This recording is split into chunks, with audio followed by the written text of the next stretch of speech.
And now, once again, as I said before, it is my honor and pleasure to introduce the next senator, checking up, from the state of Delaware, Christine O'Donnell.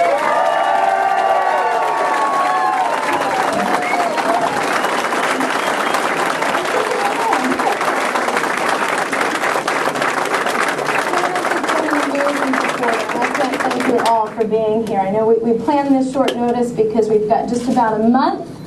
So I thank you all for coming out. It truly is an honor and a humbling experience to stand here and see so much support. I can't thank you enough. Let me start by welcoming you to our new headquarters. Those of you who saw our primary headquarters will see that it's a big difference, huh? I think 10 of us couldn't fit in our whole headquarters. It was very small.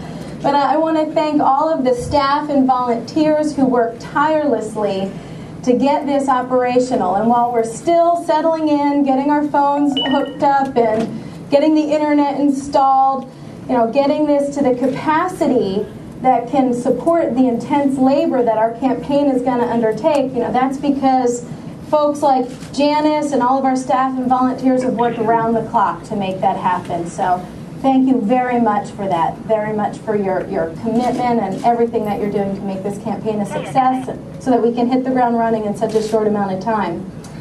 A word about the building. I feel very blessed that we did come across this space. I want to thank Frank Mita for helping with that. Where is he? Thank you, Frank. We met with him shortly after the primary and said, we need an office space. We've outgrown. And he just turned on a dime and made that happen. So thank you, Frank. And I want to thank our neighbors who share this space with us. Bancorp has been very helpful in giving us advice, support, and just a very hospitable welcome as our moved in here with the new neighbors. And I also want to thank Swift Financial because they too have been just great neighbors, but they're also an example of a private business approach to the economic crisis we face. Swift Financial has developed some innovative market-based solutions to the economic struggle that many businesses have found themselves in. So I tip my hat to them for an example of restoring the economy, getting the capital that the small businesses need in this economy. It's a great example, and I'm honored to be their neighbors. Speaking of Bancorp and Swift Financial, that brings me to why we're all here today. Delaware is in a crisis. Our country's in a crisis. Newcastle County is in a crisis. As a matter of fact, a recent report from the University of Delaware showed that there's almost no job growth in Newcastle County when compared to Kent and Sussex. The property and violent crime rate here in Newcastle County is higher than the national average. The rate in our economy is in a lockdown. Our local economy is in a lockdown. All of this is happening under my opponent's administration. So we can only conclude one of two things. Either he doesn't know how to create jobs and real economic growth, or he doesn't want to.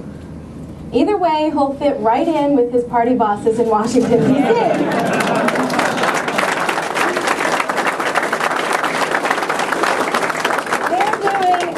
The same thing on the federal level that my opponent is doing on the local level. Increasing spending and then raising taxes, much like all of our opponents. Yes. And I stand here and I thank all of you, the bold candidates who stand here with me, because you are ready to lead the charge in putting our state back on track, doing what is right in Dover and doing what is right in D.C. And I'm honored that I'm standing here with all of you. We have such a great ticket. And we're going to lead the charge to put the first state back on track, to put our country back on track, and lead with those values, making sure we don't have tax increases.